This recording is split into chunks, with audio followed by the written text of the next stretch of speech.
Assalamualaikum warahmatullahi wabarakatuh. Sekarang subjek geografi tingkatan 2. Tingkatan 2 iaitu mula 9.45 hingga 10.45 iaitu untuk 2K dan 2D. Jadi gabungkan 2K dan 2D. Okey, minggu lepas kita belajar mengenai bab 1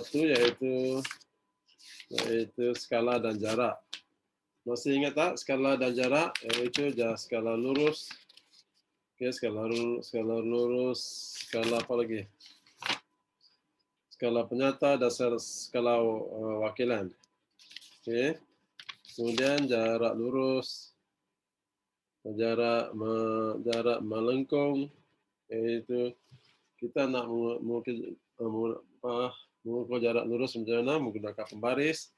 Jarak melengkung kita gunakan benang dan okey. Jarak lurus kita boleh gunakan jarak tolok, pembaris, dan jarak melengkung kita gunakan benang dan kertas. Masih ingat tak? Okey. Saya harap awak dapat latihan dalam buku teks ada, dalam buku teks semua ada untuk buat latihan. Bab 2 pada hari ini kita mengajar tentang peta topografi. Okey, peta topografi. Itu bab 2. Okey, muka surat 18. Peta topografi. Maksud peta topografi ialah apa benda maksud topografi? Okey, grafi adalah geografi, maksud mengenai alam. Okey, peta tu peta lah. Topo tu adalah simbol-simbol yang ada dalam peta ni kita panggil peta topografi. Okey. Kemudian maksud dia menunjukkan keadaan bentuk muka bumi sesebuah kawasan. Okey. Dan mempunyai garisan grid secara melintang dan menegak. Okey, ini melintang, ini menegak. Ini garisan grid panggil. Okey, yang ada nombor di bawah ni, nombor di sebelah ni adalah garisan grid. Melintang dan menegak. Okey.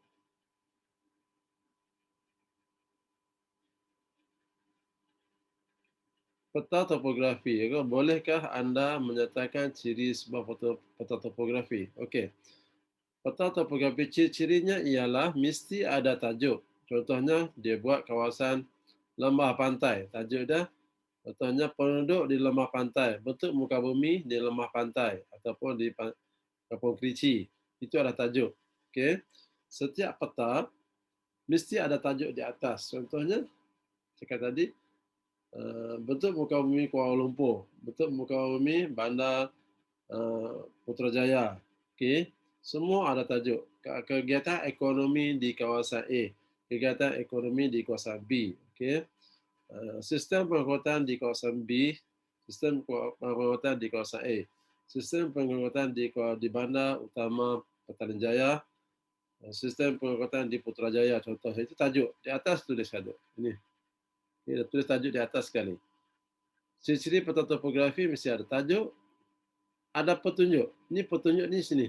Okey, petunjuk. Okey, muka surat 19, dia punya petunjuk lagi besar, lagi jelas sikit. Ini petunjuk.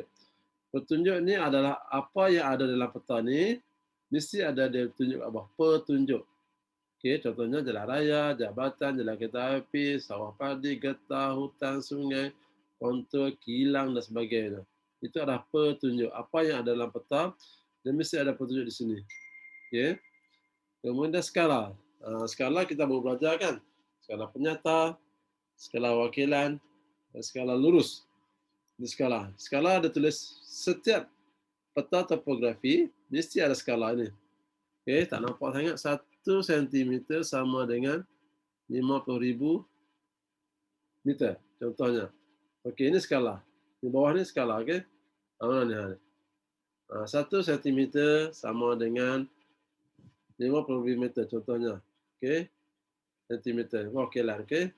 Kemudian Peta topografi ialah peta yang menggambarkan ciri-ciri pandang darat fizikal dan pandang darat budaya sesebuah kawasan.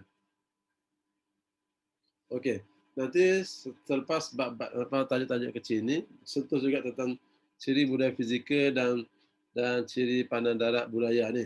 Okay, sekarang saya cikgu nak sentuh sikit. Pandang darat fizikal dalam peta topografi, fizikal. Maksudnya bukan kita buat, sudah ada semula jadi maksudnya. Contohnya sungai, fizikal. Sungai. Okey, ni sungai. Itu ada semula jadi, memang sudah ada. Kemudian bukit. Bukit bukan kita buat kan? Kalau ada gunung, gunung. Okey. Kemudian tasik, kalau ada tasik. Okey. Ada apa lagi? Secara fizikal. Di sini ada kawasan apa? Muka surat 19. Ada tak fizikal lagi? Fizikal dia ada sungai.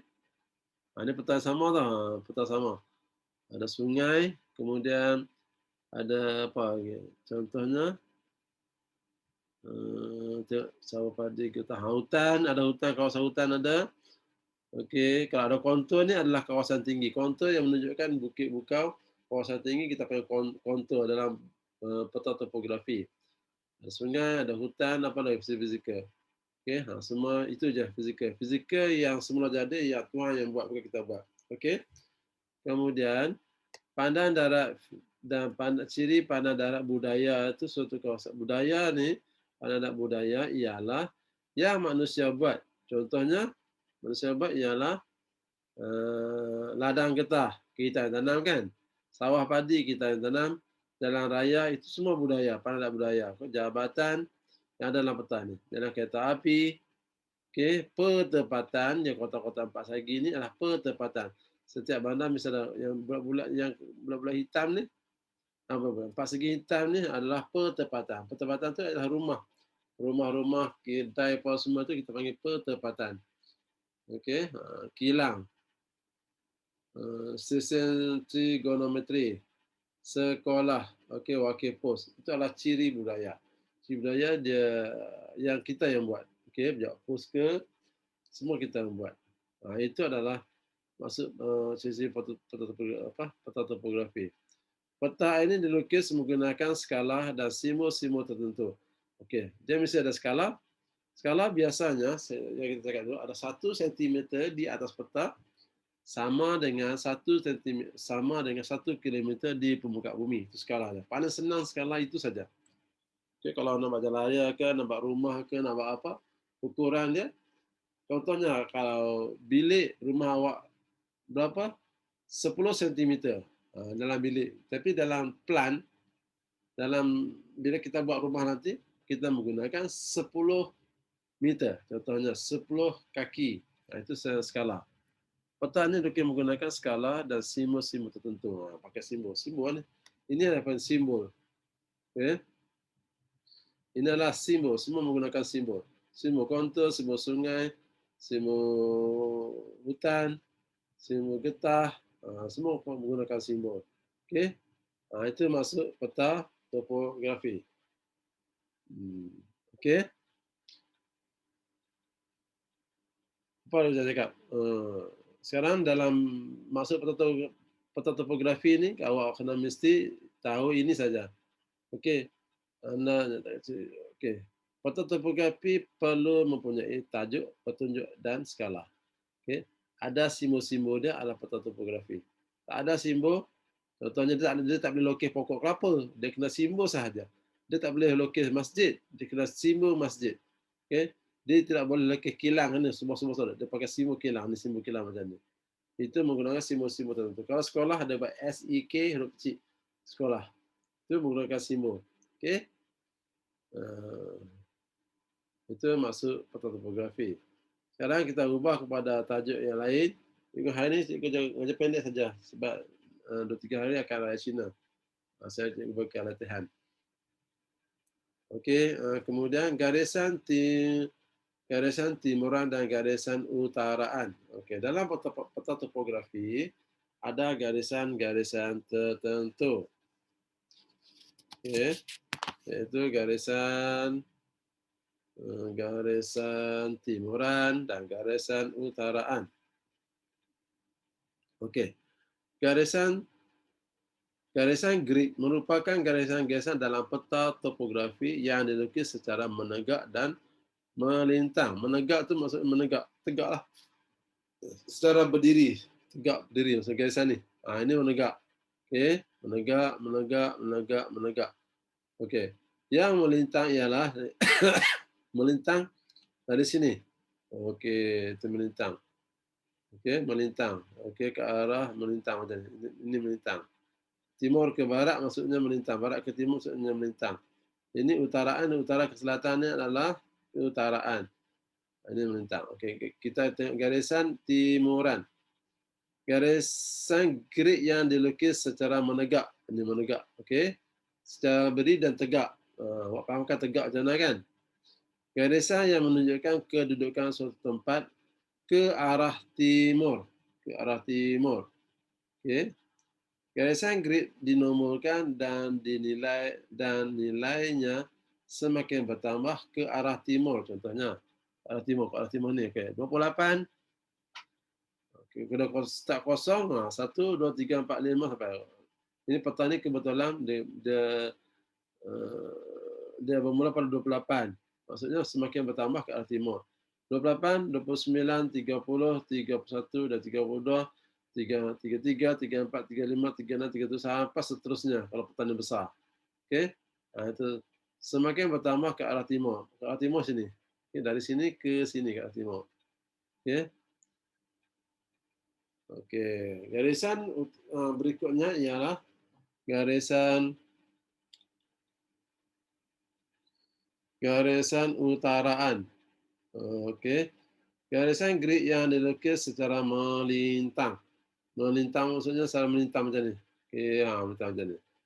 Melintang. Garisan yang menunjukkan kedudukan suatu tempat ke arah utara, semakin utara.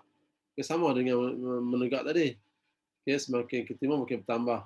Garisan grid dinomorkan dan nilainya semakin bertambah ke arah utara. Ini semakin bertambah ke arah timur. Yang keutaraan ini maksudnya semakin bertambah ke arah utara. Okay, di bawah, mula di bawah. Contohnya ini 51, 52, 53, 54, 55, 56, 57, 58 sampailah kalau peta tu besar. Itu namanya garisan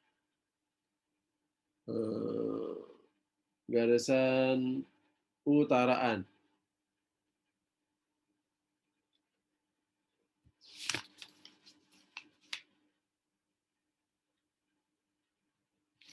Okey. Sekarang awak faham di dalam ini contohnya lagi satu dalam 28 ke 29 contohnya ini garisan garisan timuran. Okey. Dalam 28 ke 29 dalam ni masih ada lagi garisan grid yang kecil-kecil tak nampak sebanyak 10 sini.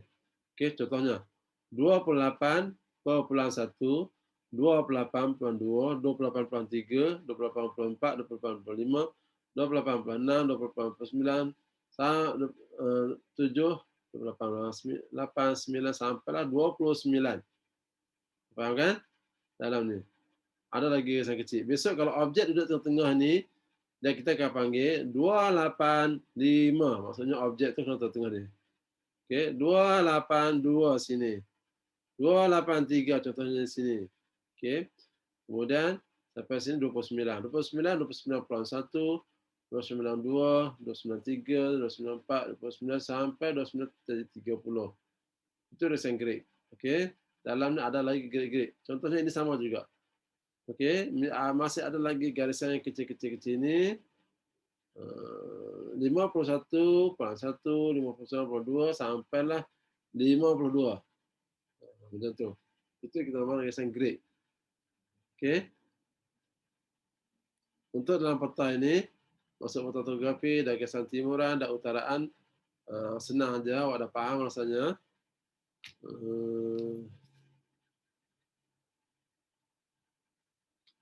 Okey. Awak dah faham, kita pergi ke rujukan grid. Okey, rujukan grid.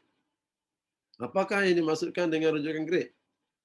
Okey, rujukan grid ialah kombinasi antara nilai garisan timuran dengan garisan-garisan utaraan pada titik persilangan. Oh, contoh nanti. Kita dapat menentukan kedudukan setempat tempat lokasi atau objek pada peta topografi dengan cepat dan mudah dengan menggunakan kaedah rujukan grid. Okey, rujukan grid. Okey, terdapat dua cara untuk menyatakan rujukan grid, iaitu rujukan grid 4 angka dan rujukan grid 6 angka. Okey, kalau untuk 4 angka, sekejap ya. Contohnya, kalau untuk 4 angka ini. Kalau untuk 6 angka ini, contohnya, nampak tak dia buat garisan kecil-kecil lagi ni? Okey, contohnya kilang. Okey. Rujukan grid 4 angka. Kilang, contohnya kilang ya. 3, 1, sini berapa? Okey, kilang. Ni kawasan kilang. Besar kan? Kilang. Itu dia 4 angka lebih umum sikit. Okey. Kilang maksudnya 3, 1, 5, 3. Ini 3, 1, 5, 3. Maksudnya kotak ni ada kilang. Okey. Kalau ini lagi tepat. Yang rujukan grid 6 angka, dia lebih tepat lagi sebab dia ada ni, ada perpuluhan dekat sini. Okey, contohnya 31.4. Betul tak? 4 ni. Bukan 0.4 sebut 4 tak ada. 3, 1, 4. Awak garis lurus mesti sini. Okey, kemudian garis ke sini. Kemudian 5, 3, 3. 5, 3, 3, 1, 2, 3. Okey. Garis bersilang ini dengan garis ini, sini adalah ada kilang. Okey, itu rujukan grid nak angka. Ini lagi cepat. Okey. Kalau ini dia umum. Okey, dia lebih luas lagi umum. Tapi dalam peta nanti, apakah objek yang terdapat di grid 3, 1 dan 5, 3? Awak tengok ni 5, 1, 5, 3 lah. Kilang projek dia. Okey. Senang saja. Baca nah. Okey ni. Apakah perbezaan dalam penggunaan rujukan grid 4 angka dengan rujukan grid 6 angka? Rujukan grid 4 angka lebih sesuai digunakan untuk menentukan kedudukan sesuatu kawasan yang lebih luas. Luas maksudnya tak begitu tak tepat, tak umum secara umum. Sesuatu kawasan yang lebih luas dalam segi 4 grid. Contohnya kawasan hutan, pertanian dan pelembungan. Okey. Ini cakap kan, kawasan hutan maksudnya lebih luas, umum. Okey, rujukan grid 6 angka pula digunakan untuk menentukan kedudukan suatu objek atau ciri geografi yang lebih kecil dengan spesifik, contohnya sekolah, masjid, puncak bukit dan kilang. Dia 6 angka ini kita sebut, kena baca lagi dalam ni ada lagi 1, 2, 3, 4, 5 sampai 9, 30. Okey. Ini rujukan grid. Okey. Contoh membaca rujukan grid 4 angka. 4 angka ni. Ini dah besarkan balik. Objek ini boleh dibesarkan jadi ni. Nilai rujukan grid merujuk penjuru barat dan barat raya segi 4 grid kedudukan kota kampung raya. Okey. Kemudian garis timuran 31, garis utaraan 53. Timuran 31 dan 53. Dalam kawasan ini ada kampung raya.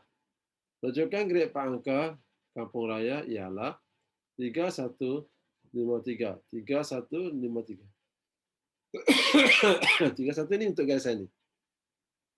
Okey, 53 ni untuk garisan ni. Dalam kawasan ni ada kampung raya. Okey. Kalau yang 6 angka cepat lagi ya. 6 angka dah tak sebelah. Ini 6 angka. 6 angka lagi cepat. Rujukan grid 6 angka lagi tepat. Ni kilang contohnya. Okey, baca dia 3, 1, 4. Kemudian 5, 3, 3. Ada kilang. Baca Inggeris betul tak? 5, 3, 3. Itu kan? Ini betul jawapan dia. Itu cara Inggeris angka. Okey. Contohnya, membaca rujukan Inggeris dan angka bagi kilang. Langkah-langkah membaca rujukan Inggeris dan angka. Okey. Perhatikan kedudukan kilang dalam segi 4 grade 53, kemudian bahagikan jarak di antara kawasan timuran 31 dan 32 kepada 10 bahagian. 31 dan 32 kepada 10 bahagian. 1, 2, 3, 4, 5, 6, 7, 8, 9, 10. Ini pun sama juga. 5, 30, 35, 54. Kita bagi 10. 1, 2, 3, 4, 5, 6, 7, 8, 9, 10. Kemudian boleh dapat grade dia sini. Lagi tepat. Itu cara dia. Okey.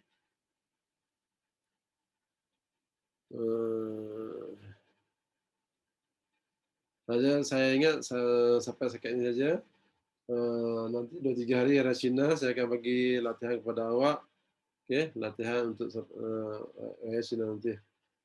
Untuk hari ini, iaitu kita ambil masa hanya setengah jam sahaja. Mudah awak faham. Dan sekiranya tak faham, boleh komen dalam WhatsApp group cikgu ya. Nanti cikgu ulang balik tau. Bila cikgu nak masuk mengajar lagi, itu hari apa?